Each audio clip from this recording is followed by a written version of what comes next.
querés presentar? Hola, bueno, buenas tardes. En principio, agradecidos de que quieran compartir con nosotros este curso. Ya Alejandra les explicó las modalidades, ¿sí? Los 4 temas principales y grandes que abarcan en parte los cuidados respiratorios de los niños en terapia intensiva.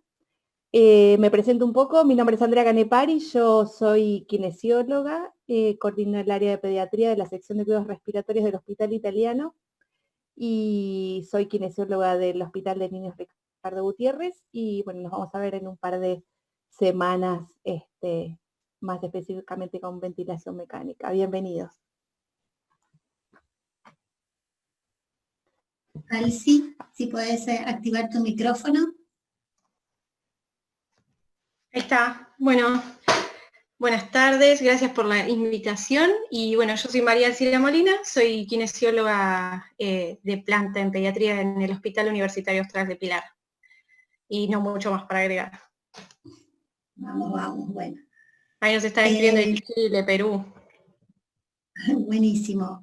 Bueno, vamos a empezar con la primera charla de hoy, que es insuficiencia respiratoria aguda. Voy a compartir pantalla y mientras tanto también les voy explicando cómo va a ser la modalidad. Confírmenme que están viendo mi presentación, ya va en modo presentación, a ver, ahí está. ¿Sí? ¿Se ve? ¿Me confirman que se puede ver, chicos? Bueno, buenísimo, yo sigo. Bueno, la metodología es a través de una presentación tipo PowerPoint. Durante el transcurso de esta presentación van a tener preguntas de tipo abierta, las cuales pueden ser respondidas a través del chat, y preguntas de tipo cerradas en las cuales se va a habilitar un lugar para que puedan responder. Las preguntas que ustedes quieran hacer por fuera de esta presentación las pueden hacer en la sección de preguntas y respuestas, que lo van a encontrar en la barra de tareas abajo en forma específica, y en la medida que de lo posible, tanto Andrea como Alcira la van a poder responder. Esta presentación va a terminar con una autoevaluación que va a ser de tipo anónima, o sea, todas las preguntas que ustedes responden van a ser de tipo anónimas, y esta autoevaluación les va a permitir a ustedes conocer el nivel en el cual ustedes se manejan respecto al tema de hoy. Luego de la presentación vamos a abrir el panel de preguntas para que podamos interactuar entre todos. Y finalmente, al cierre de toda la charla, se les va a enviar un link con una encuesta que les pedimos que puedan responder. Bueno, nos vemos al final de esta presentación. Vamos a ir un poquito. Nuestro equipo de trabajo. Y vamos con insuficiencia respiratoria aguda. Buenísimo. Nuestros objetivos de hoy, el objetivo general es describir las características de la insuficiencia respiratoria aguda, esto es definiciones, clasificación, tratamiento, fundamentalmente orientado a la oxigenoterapia con sistema de bajo flujo y de alto flujo. Y vamos a poner un poquito hincapié en algunas generalidades del paciente pediátrico, esto es crecimiento, desarrollo del sistema respiratorio, tanto de la compliance resistencia, mecánica respiratoria y las diferencias entre el lactante y el adulto, ¿sí? Perdón, me equivoqué, ahí voy otra vez, eso. Vamos a la siguiente.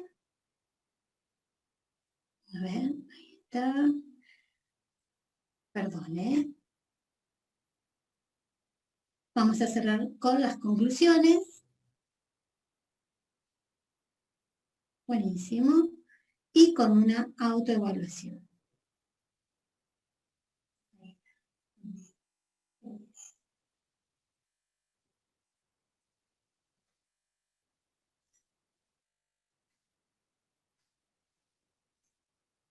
Bueno, preguntas y seguimos. Bueno, ahí está, salió.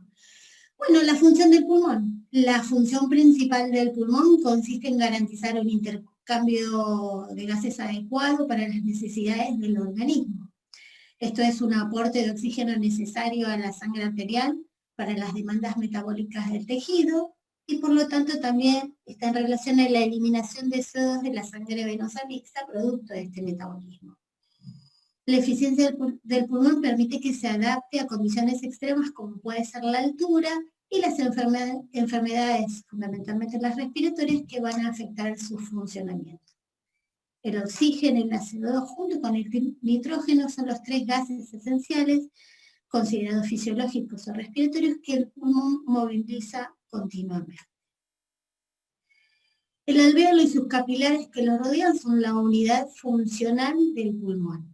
Y el intercambio gaseoso va a estar determinado por 3 procesos. Esto es la difusión a través de la membrana alveolo-capilar, la ventilación, la perfusión y la relación entre estos dos. A pesar de que hay una heterogeneidad pulmonar, el B y el Q regionales llegan a equilibrarse con el objetivo, obviamente, de sostener los requisitos para el intercambio de gases en el pulmón sano normal. Para realizar este intercambio gaseoso no es lo mismo en la etapa neonatal, donde los neonatos van a respirar a través de sáculos, es decir, que no va a estar diferenciado totalmente los alvéolos entre sí. A medida que crece el paciente y se acerca a la edad pediátrica o lactante, los alvéolos ya se van a ir conformando tanto en tamaño como en número. Sin embargo, realizan su diferenciación total luego de los 3 años, y esto es el ingreso a la etapa adulta, que es luego de la adolescencia, donde ya tenemos un alvéolo bien formado y gran número, el número total dentro del pulmón. Primera pregunta, es una pregunta abierta, es decir, que ustedes la pueden responder por chat. ¿Por qué son diferentes estas curvas? Estamos hablando que es una comparación de la curva de presión-volumen del lado izquierdo el adulto y del lado derecho el lactante. Les vamos a dar 10 minutos para que puedan responder con libertad. A ver.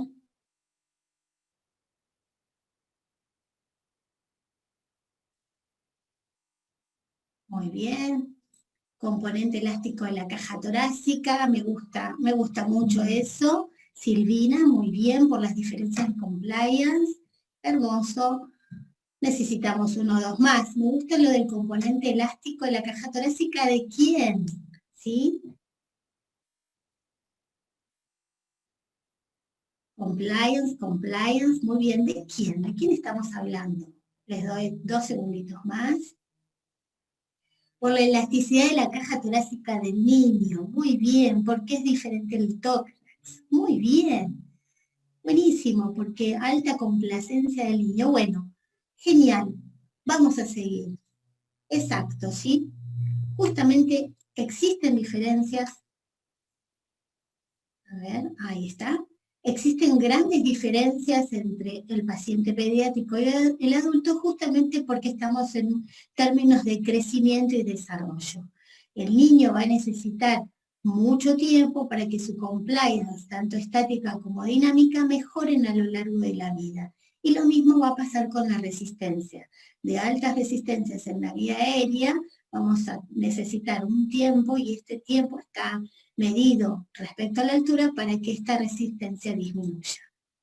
Es decir, que necesitamos llegar en algún momento a un patrón respiratorio normal con ventilación eficiente. Y esto se va a dar gracias a la madurez ósea de la caja torácica, el proceso de alveolarización, es decir, de ganancia de volumen corriente, el cual me va a generar una mejor compliance del sistema respiratorio, compliance estática, con mejoramiento de la resistencia por aumento del diámetro de la vía aérea, y esto también se va a sumar la eficiencia de los músculos respiratorios, fundamentalmente del diafragma, que de poseer un 25% de fibras de contracción lenta, va a pasar a la etapa adulta con un diafragma con el 50% de fibras de contracción lenta. Muy bien, vamos a seguir.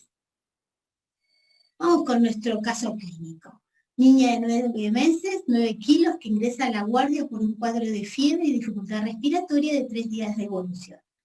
Al examen físico se encuentra irritable, con frecuencia cardíaca de 160 por minuto, frecuencia respiratoria 45 por minuto, tiraje subcostal leve, sibilancias al final de la expiración, regular entrada de aire bilateral, saturación de 90% con máscara de oxígeno de bajo flujo hace 15 días. Primera pregunta que ustedes van a responder a modo de votación. ¿Qué le sucede a nuestra paciente? A, nada. B, fatiga muscular. Y C, insuficiencia respiratoria aguda. Les vamos a dar aproximadamente 10 segundos. Recuerden, este tipo de respuesta es anónima, así que no se pregunten y no duden en responder. La idea es compartir la experiencia de todos. ¿Qué le sucede a nuestra paciente? A, nada. B, fatiga muscular. C, insuficiencia respiratoria. Pero qué genial. Muy bien, exactamente, ¿sí? La respuesta correcta es insuficiencia respiratoria aguda. Vamos, continuamos con la clase. Insuficiencia respiratoria aguda. Bueno, ¿pero qué es la insuficiencia respiratoria aguda? A, fallo de la ventilación. B, fallo de la oxigenación. C, fallo de ambos. D, todas son correctas. Recuerden, la respuesta es anónima. No duden en responder. No pasa nada. Esto es una curva de aprendizaje. Nos dejamos un ratito más. A, fallo en la ventilación. B, fallo en la oxigenación. C, fallo de ambos. D, todas son correctas. Exacto, muy bien. Todas son correctas, ¿sí? Ahora vamos a ver un poquito por qué. La insuficiencia respiratoria aguda se define como la incapacidad del sistema respiratorio para mantener la oxigenación, la ventilación o ambos. Se debe al fallo agudo de una o más de las diferentes fases de la respiración, esto es, desde el transporte de oxígeno al alvéolo, la difusión del alvéolo a través de la membrana alveolo-capilar, la transferencia del oxígeno desde el pulmón a los tejidos y la eliminación de CO2 desde la sangre al alvéolo para ser exhalado. Y desde un punto de vista gasométrico es la presión arterial de oxígeno menor a 60 milímetros de mercurio y o una presión arterial de CO2 mayor a 50 milímetros de mercurio. Vamos a tener de dos tipos, el tipo 1 hipoxémico, caracterizado por hipoxemia, pero con PCO2 normal o disminuida, y la tipo 2 hipercápnica, con aumento arterial de la CO2, a veces relacionada con la continuación de la fatiga muscular en el fracaso respiratorio agudo tipo 1, a veces en las situaciones crónicas de algunas patologías, y está relacionada a disfunción de las estructuras encargadas de la ventilación. En estos casos no mejora solamente con oxigenoterapia, sino que además necesitamos ventilación mecánica. Vamos a tener los 5 mecanismos fisiopatológicos que todos conocemos: disminución de la PiO2, esto es respirar a grandes alturas o concentraciones bajas de oxígeno; hipoventilación alveolar, es decir, aquellas relacionadas con fallo de la bomba muscular o fallo del sensado del estímulo central, esto es la incapacidad de poder sostener un volumen minuto para tener una presión arterial de CO2 adecuada; alteraciones de la ventilación-perfusión, la causa más frecuente de hipoxemia en pediatría; alteraciones de la difusión, como pueden ser las alteraciones de membrana y aumento de la distancia entre el alvéolo y el capilar; y factores extrapulmonares como el shock y la anemia. Las primeras 4 responden al oxígeno y la última con poca respuesta. Vamos con la siguiente pregunta. ¿Qué tipo de fisiopatología posee nuestra paciente? Acuérdense, 9 meses, 9 kilos, ¿sí? Con saturación de 90%, con máscara de oxígeno, frecuencia cardíaca de 160, frecuencia respiratoria de 45, pueden responder en forma anónima, no pasa nada. ¿De qué tipo de mecanismo fisiopatológico le está sucediendo a nuestra paciente? 1, disminución de la PiO2, 2, hipoventilación alveolar, 3, alteración del BQ, 4, alteración de la difusión, o 5, factores extrapulmonares. Muy bien, exactamente. La causa más frecuente de hipoxemia en pediatría es la alteración BQ. Y ahora vamos a hablar un poquito de esto. Ahí está, buenísimo.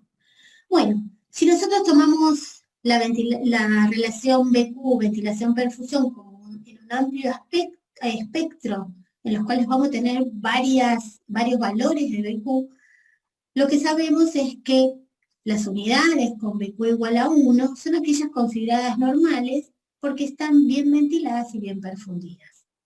En un extremo vamos a tener alvéolos mal ventilados y bien perfundidos. Esto sería un BQ igual a 0, unidades de Junt, donde el ejemplo en general puede ser una telestasia masiva o un distrés. Y en el otro extremo vamos a tener unidades bien ventiladas, pero mal perfundidas. Y esto se denomina ventilación de espacio muerto con un BQ mayor a 1, donde podemos hablar de TEP y de sobredistensión alveolar en ventilación mecánica. Nuestra paciente se encontraría entre un BQ igual a 1 y mayor a 0. Eso significa BQ menor a 1, una alteración BQ, ¿sí? Donde va a estar algunos alvéolos mal ventilados con una perfusión normal. ¿Cuál es el tratamiento de la insuficiencia respiratoria aguda? El tratamiento de base, en primera instancia, es uno de los pilares. Y el otro pilar es la medida de soporte de la insuficiencia respiratoria. Lo que va a ser una oxigenoterapia de bajo flujo, de alto flujo, soporte no invasivo o soporte invasivo según cómo se encuentre nuestro paciente, siempre con objetivos de oxigenación y de ventilación. Clínica de la insuficiencia respiratoria aguda. Seguimos con las preguntas de votación. ¿Los síntomas respiratorios son específicos, sí o no? Recuerden, esta pregunta es de tipo anónima. ¿Hay algún síntoma respiratorio específico que me diga que nuestra paciente está en insuficiencia respiratoria aguda?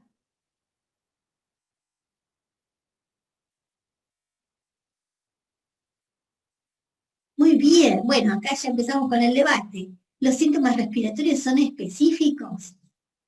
En general no, son inespecíficos. O sea, el aumento de la disnea, el aumento de la dificultad respiratoria puede ser por muchas causas. Por eso nosotros tenemos que evaluar el aspecto general del niño, que es lo que nos va a dar la información para tomar decisiones. Y eso tiene que ver con evaluar todos los signos y síntomas que me trae el paciente para poder identificar los problemas, para poder intervenir y luego reevaluar. Por ejemplo, la frecuencia respiratoria, el color de la piel, el estado de alerta, el patrón respiratorio, la circulación, todos estos signos me van a ayudar a identificar el problema de lo que le sucede al paciente, para poder intervenir, para poder reevaluar y seguir monitoreando al paciente hasta que esté mejor. Otra cosa que podemos hacer, si bien el gol estándar para el abordaje de la severidad es el examen clínico, puedo utilizar scores, entre los cuales se encuentran el score de Tal y el Good-Downes-Ferrer.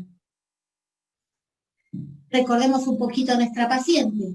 Examen físico irritable, frecuencia cardíaca de 160 por minuto, frecuencia respiratoria de 45 por minuto, tiraje subcostal leve, sibilancias al final de la expiración, regular entrada de aire bilateral, saturación del 90% con máscara de oxígeno de bajo flujo, hace 15 minutos. El puntaje clínico de gravedad de Tal, si bien viene del estudio en crisis asmática, se puede utilizar también en insuficiencia respiratoria aguda como la bronquiolitis. Se trata de un puntaje de 0 a 3, de frecuencia cardíaca, de frecuencia respiratoria dividida en menores de 6 meses y mayores de 6 meses, presencia de sibilancias y uso de músculos accesorios. Entonces les voy a hacer esta pregunta. ¿Qué puntaje de gravedad tiene nuestra paciente. Recuerden, cada signo positivo que yo encuentro en el examen clínico lo tengo que volcar a la planilla del puntaje de gravedad letal, ¿sí? Cada puntaje, cada signo tiene un valor. ¿Qué puntaje numérico tiene? Moderado, exactamente, muy bien, ¿sí? Muy bien, moderado. El puntaje total es 5, frecuencia cardíaca 160. Muy bien, ahí tenemos 2 puntos. Frecuencia respiratoria de 45, como es mayor de 6 meses, sería un puntito más. Tiene sibilancias al final de la expiración, un puntito más. Y el uso de músculos accesorios en tiraje subcostal leve, un puntito más. Por lo tanto, tenemos un puntaje total de 5 puntos, es decir, una dificultad respiratoria moderada de 5 a 8. Además de eso, nosotros tenemos a nuestro favor la utilización de saturometría de pulso como monitorización externa del intercambio gaseoso. Ya es universal, lo conocemos todos, no es invasiva, no requiere calibración, disminuye la extracción de sangre arterial en los niños y es de fácil resolución respecto a los niveles y los tiempos de oxigenación de los pacientes. Sin embargo, va a depender del movimiento, de las luces, de la mala perfusión periférica, de la presencia de hemoglobinas anormales y la mala correlación que existe entre la saturometría y la oxigenación cuando la saturación es menor al 80%. Además, podemos utilizar índices gasométricos como la SAFI, la PAFI y el índice de oxigenación. En este caso, vamos a poder utilizar SAFI si conocemos la FiO2 y la vamos a poder definir como leve, moderada y severo, siempre y cuando la saturación esté por debajo del 97%, porque por encima del 98% ya estamos en la meseta de la curva de hemoglobina, donde cualquier modificación no la vamos a poder detectar. Pregunta, ¿qué objetivos de saturación queremos en nuestro paciente? A, saturación mayor del 90%, B, saturación del 99%. ¿Qué es lo que buscamos en nuestros pacientes? Recordemos que la oxigenoterapia es una medicación, y como tal tenemos que dosificarla porque como toda medicación tiene un efecto adverso. ¿Qué objetivo de saturación queremos en nuestros pacientes? Saturación mayor al 90%, muy bien, exactamente, ¿sí? Recordemos que es una medicación y como tal tenemos que dosificarla porque lo que tenemos que evitar es su efecto adverso que tiene que ver con la hiperoxia. Muy bien. Para eso vamos a tener que elegir distintos tratamientos de oxigenoterapia. Por un lado, los sistemas de bajo flujo de performance variable y por el otro lado, sistemas de alto flujo de performance fija.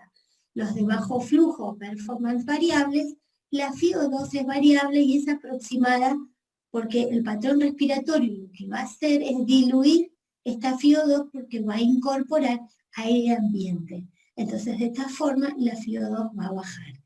Entre estos sistemas se encuentran la cánula nasal, la máscara de oxígeno simple, las máscaras con reservorio de reinhalación parcial y sin reinhalación, y las máscaras de aerosolterapia. Dentro de los sistemas de alto flujo performance fija, lo que vamos a tener es una FiO2 preestablecida, con flujos mayores a 4 litros por minuto. El paciente no debería generar dilución, para eso está preparada la FiO2, y estos sistemas no se van a ver afectados por los cambios en el patrón ventilatorio. Entre estos se encuentran la máscara Venturi y el sistema de alto flujo. Pregunta abierta, esta se puede responder a través del chat. ¿Qué es el patrón respiratorio? Déjenme meterme yo también en el chat. Elijan alguna palabra clave como para poder responder qué es el patrón respiratorio. Muy bien. María Lourdes, mecánica ventilatoria. Mariana Martínez, el volumen minuto. ritmo respiratorio, movimiento del tórax, mecánica respiratoria, mecánica, muy bien. No puedo leer tan rápido, pero bueno, ustedes son rapidísimos. Sincronización, ritmo, ciclo, me encanta, buenísimo. Vamos a intentar responder esta pregunta. Patrón respiratorio normal es la fase de inspiración a expiración que proporciona una ventilación adecuada con reservas de energía, resultando en capacidad para mantener la respiración independiente y adecuada para la sustentación de la vida. Esta definición está publicada en la taxonomía de Nanda, que sería el Tratado de Diagnóstico de Enfermería publicado en el 2014. Realmente es una definición que se acerca bastante a lo que pensamos todos. En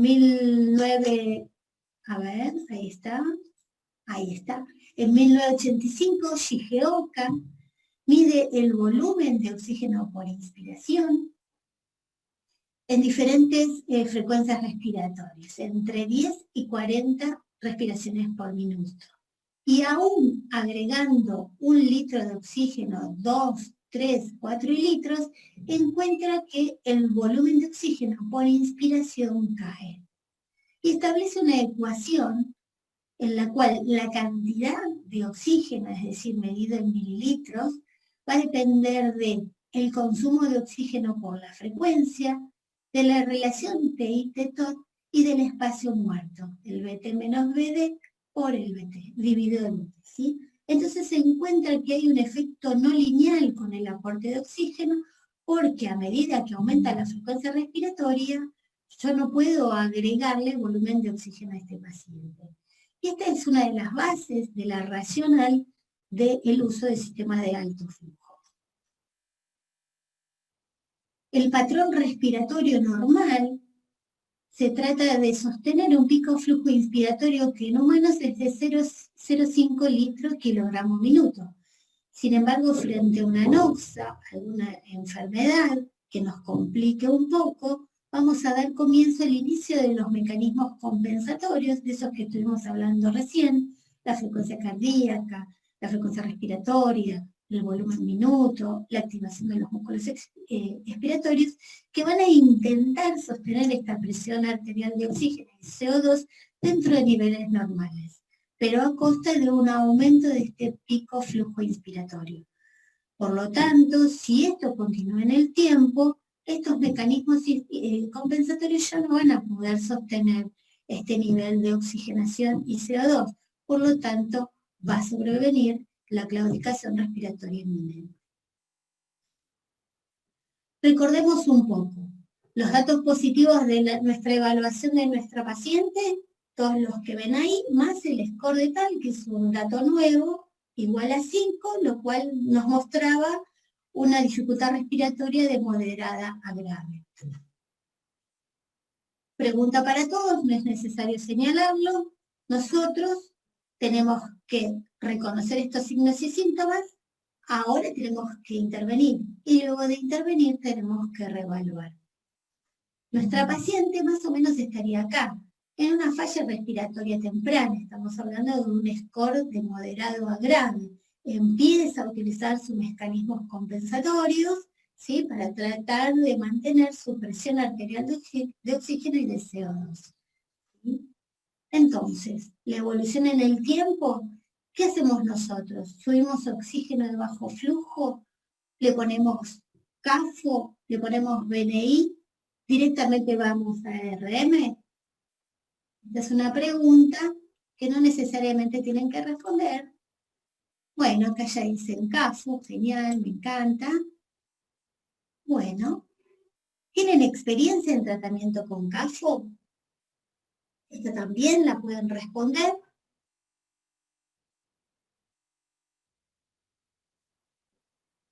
Respondan libremente, recuerden que es anónima. La idea es tener un pequeño aprendizaje de esta clase. ¿Tienen experiencia en tratamiento con sistemas de alto flujo?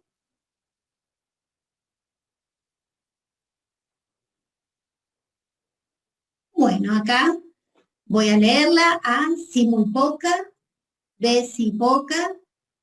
C, sí bastante, muy bien. Entre sí poca y sí bastante, 21 y 17%, no nada. Y E, no solo teoría. Buenísimo. Bienvenidos a esta clase entonces. Si bien no vamos a hablar de sistemas de alto flujo, sí le vamos a dar un panorama en general. Es un sistema abierto, ¿sí? No hay que sellar ninguna parte del paciente. Hay ajuste independiente del flujo respecto a la FIO2, es decir, que yo puedo manejar los dos en forma independiente. Es una mezcla de aire y de oxígeno, calentado y humidificado, sí o sí, porque estamos hablando de un paciente que va a utilizar su vía aérea superior para calentar y humidificar, no le va a alcanzar. Con una tasa de flujo igual o superior al flujo inspiratorio del paciente, esto es entre 1 y 2 litros kilo minuto de peso de paciente. Tenemos que seleccionar una cánula acorde al peso del paciente, para prematuros hasta 4 litros, neo hasta 8, lactantes hasta 20 y pediátricos hasta 20 litros. Es para aquellos pacientes con soporte ventilatorio no inminente, lo que estábamos hablando recién. Estamos frente a una paciente con una dificultad moderada, con un puntaje de 5. Puede surgir como otra línea de tratamiento cuando la adaptación de la VNI se complica. Esto tiene que ver con la sensibilidad, con los triggers, con las interfaces, ¿sí? Con las fugas. Por eso es bastante amable para realizar. Y lo fundamental, la presión es la variable dependiente, que esta va a estar cercana a los 4 centímetros de agua de presión faríngea. Entonces, para nuestro sistema de alto flujo, tenemos que realizar la selección del aparato de CAFO, ¿sí? Selección de la cánula acorde para nuestro paciente y un setting de 2 a 1 litro por kilogramo. Para nuestra paciente, los ayudo, pesaba 9 kilos, es decir, que voy a empezar con 18 litros por minuto con un rango entre 9 y 18. Y una FIO2 de 0,6 con objetivo de saturación mayor a 94.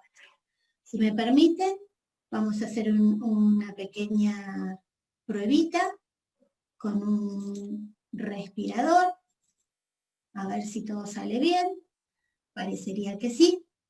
Algunos respiradores ya empiezan a tener módulo de sistema de alto flujo.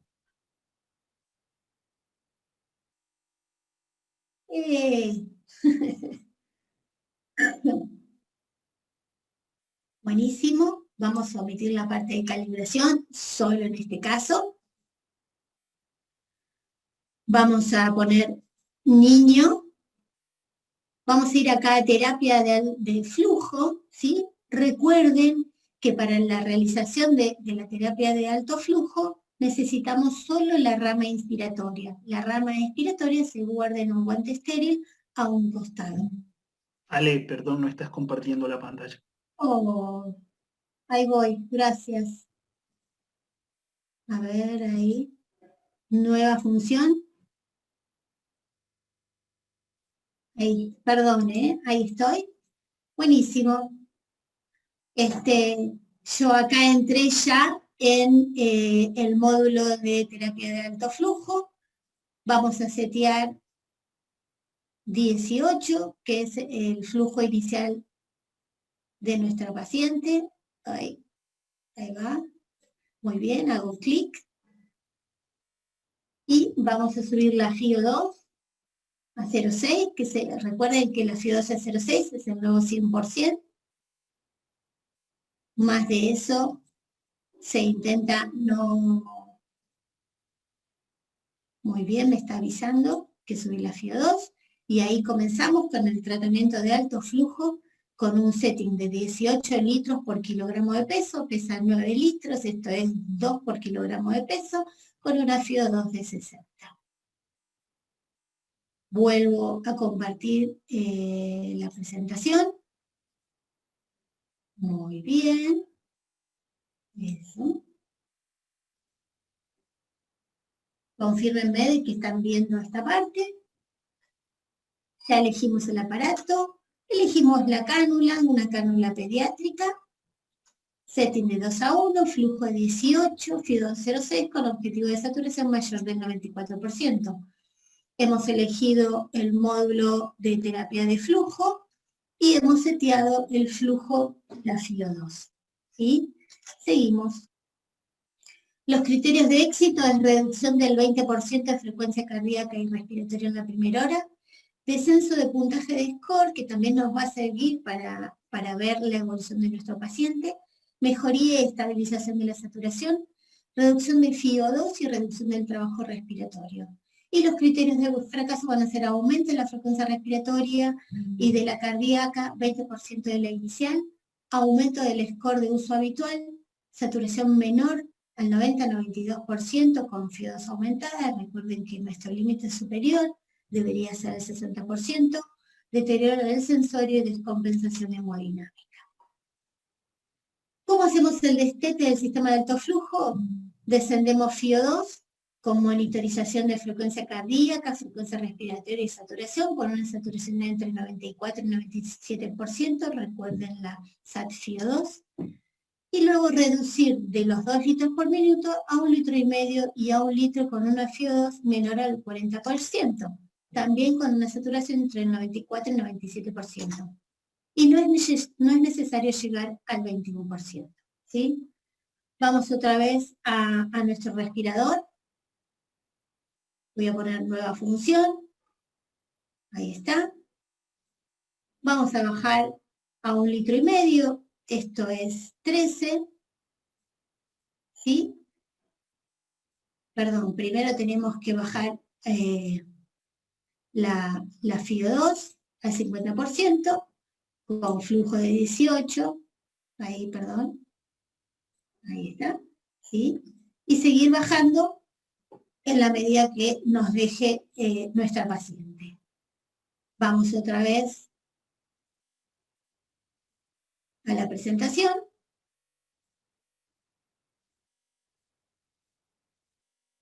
Ahí está. Y acá en el stream de pantalla del respirador, lo que pueden ver es a través de la tendencia cómo fuimos bajando el flujo de 18 a flujo 9 y FIO2 de 60, bajamos a 50 y bajamos a 40%, obviamente si la frecuencia cardíaca, la respiratoria y la saturación, junto al nuevo score de severidad, han descendido. Y si hacemos un cálculo de SAT-FIO2, si yo tengo una saturación de 96 con una FIO2 de 0,6, y SAT-FIO2 es de 160, lo cual me ubica en nivel de IRA moderado. Y saturación de 96 con FIO2 de 0,4 y una SAT-FIO2 de 2,40, estamos en un nivel de insuficiencia respiratoria aguda leve. ¿Sí? Tengo mi respirador. A ver. Bueno, seguimos. Conclusiones, los signos clínicos siguen siendo clave tanto para la elección del tratamiento como para su pronóstico. El retraso en las decisiones puede generar el retraso al ingreso a la ventilación mecánica con mayor probabilidad de mortalidad. Y el uso de monitoreo no invasivo junto con los signos clínicos son claves, ¿sí? La frecuencia cardíaca, la respiratoria, el uso de scores y la SAFI. Y las nuevas modalidades de tratamiento a nivel leve y moderado ofrecen alternativas seguras con variables mensurables como flujo y FIO2. Y ahora vamos a ir a la autoevaluación. ¿Sí? Primero, permítanme, a ver, ¿ustedes están escuchando el respirador? Bueno, seguimos. Autoevaluación. Paciente de 6 meses de edad, 7 kilos, que ingresa a la guardia con frecuencia respiratoria, ahí está, de 60, frecuencia cardíaca de 130, buena entrada de aire bilateral, tiraje intercostal, saturación de 92% con máscara de oxígeno, no se sienten dentro de la terapia ya. Y vamos a tratar de calcular el puntaje clínico de gravedad de este paciente. ¿Cuál es el puntaje de este paciente?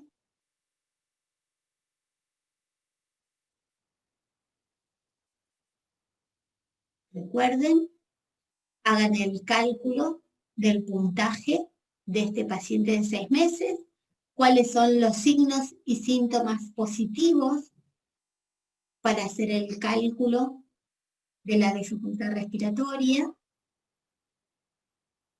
frecuencia respiratoria de 60, frecuencia cardíaca de 130, con buena entrada de aire bilateral, tiraje intercostal, saturación de 92% con máscara de oxígeno. Muy bien, moderado entre 5 y 8. Buenísimo. Exactamente. Buenísimo. Cada pregunta que ustedes respondan, incluida esta, tiene 2 puntos. Es decir, que ustedes, si responden las 5 bien, van a tener un 10. Vamos a seguir con el razonamiento. ¿Es candidato a cánula de alto flujo? Seguramente. ¿Tenemos sistema de alto flujo calentado humidificado? Sí. ¿Tenemos bigotera acorde al peso y edad del paciente? Sí. Bueno, vamos a seguir con la resolución y acá también tienen que responder. Respecto al setting inicial, respecto al rango de flujo, respecto a la FIO2 inicial y respecto a los objetivos a los 60 minutos. ¿Cuál sería el setting inicial en el que ustedes tratarían a este paciente? ¿Cuál sería el rango de flujo en el que ustedes van a trabajar? ¿Cuál sería la FIO2 inicial? ¿Y cuáles serían los objetivos a los 60 minutos de realizado, de efectuado? Les damos un ratito más.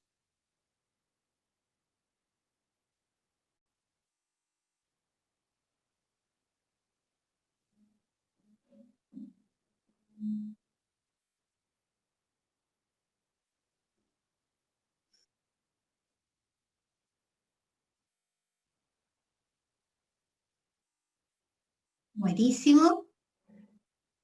¿Cómo venimos? Recuerden, cada uno de los puntos tiene una valoración de 2 puntos, es decir, que ustedes se pueden sacar un 10.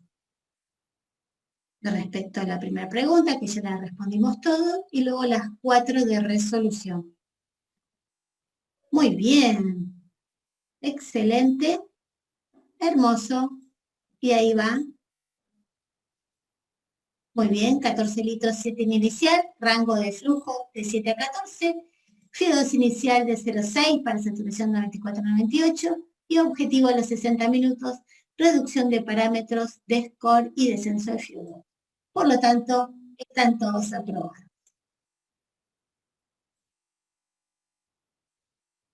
Muchas gracias, espero que les haya servido y ahora vamos a abrir la presentación para poder responder las preguntas que ustedes tengan. Muchas gracias.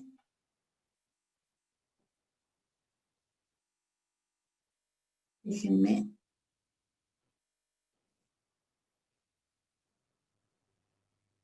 Buenísimo.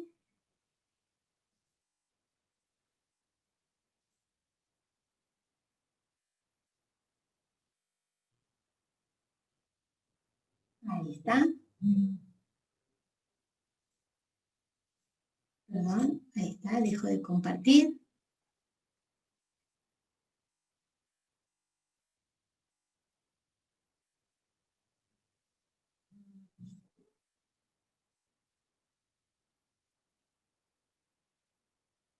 Listo. Alci, André. Leo muchas cosas. Muchas gracias, de nada. Buenísimo. Práctico, Okay. didáctico. Bueno, André. Y Ale, bueno, al principio mucha participación, tuvimos 450 alumnos, oyentes. Asistentes. Asistentes, exactamente, así que súper felices de muchos lugares, de Perú, de Chile, de de los que pusieron, ¿no? No todos pusieron de dónde eran, pero Entre Ríos, Misiones, Chaco, así que bueno, del Austral también. Así que súper contentos. Hay un par de preguntas, Ale, que yo te quiero hacer. Hay muchas preguntas en relación a cánula de alto flujo, y una respecto de la correlación SAFI o PAFI e índice de oxigenación. Y pregunta Leila Escarano, si podemos utilizar esta relación, estas correlaciones en pacientes con enfermedades pulmonares de base. Yo supongo que con pacientes con enfermedades pulmonares crónicas, ¿no? Esa es una de las preguntas. La realidad es que este índice está relacionado a la insuficiencia respiratoria aguda. Su utilización fue publicada por Kemani, fundamentalmente en insuficiencia respiratoria aguda. Y la correlación la hizo en base a este tipo de pacientes, ¿no? Pacientes crónicos. Perfecto. Bueno, después una pregunta que me parece básica para seguir. Alguien pregunta que quisiera entender bien a qué se refieren cuando hablan de SCORE. Lautaro Spagnolo. Bien. El SCORE son formas es una pregunta bastante difícil. Es una forma de obtener datos fundamentalmente de diversas variables, en las cuales cada variable influye en el total, pero no se sabe cuánto. Entonces, por eso la pregunta de patrón respiratorio tiene que ver con esto, porque el patrón respiratorio puede responder a muchas cosas. Entonces, no hay un solo signo, ¿sí?, patognomónico de la dificultad respiratoria. Entonces, por eso este tipo de scores lo que ayudan es fundamentalmente a la gente que tiene poca experiencia respecto a la evaluación respiratoria, a obtener un número con el cual pueda continuar la monitorización del paciente. Aquella persona más experta quizás no necesite tantos datos para tomar una decisión, pero sí a la hora de hacer intercambio de la información, decir puntaje de 5, decir dificultad respiratoria moderada, sabemos de qué se trata, ¿sí? Eso es a lo que apunta en general los scores.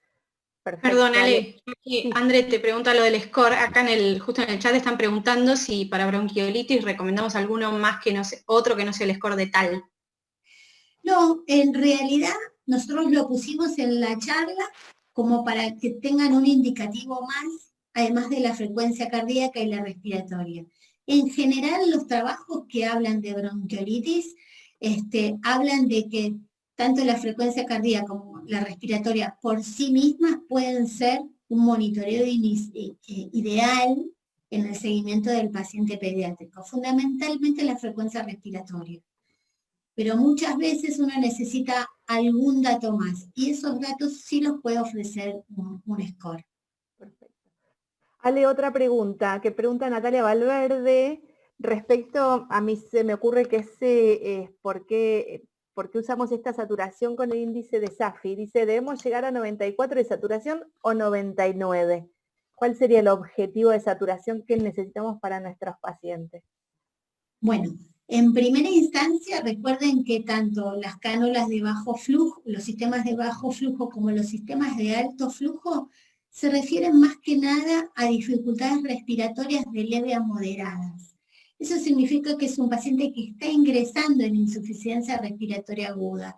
Es decir, que no necesito darle mucha máquina, que directamente entre al respirador.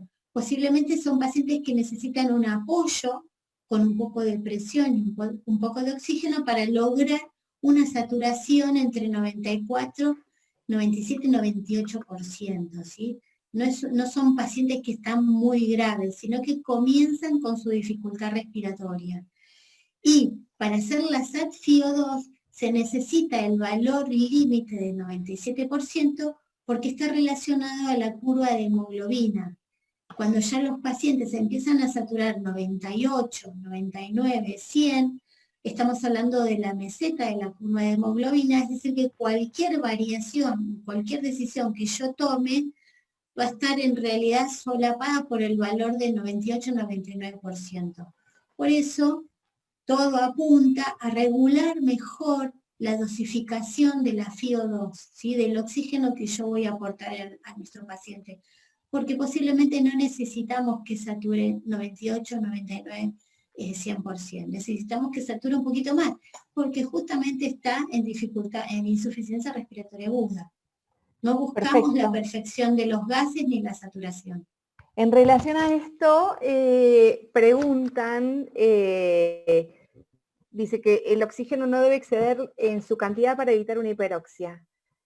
¿A cuántos años, o sea, a qué edad se puede empezar a dejar de hablar de hiperoxia en cuanto a su administración? A ninguna edad.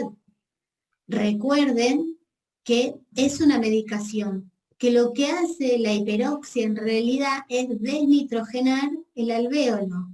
El alvéolo, como dije al principio, tiene que ver con un volumen dentro del alvéolo, ¿sí? Donde hay un poco de oxígeno, un poco de lugar para el oxígeno, un poco de lugar para la CO2 y otro poco de lugar para el nitrógeno.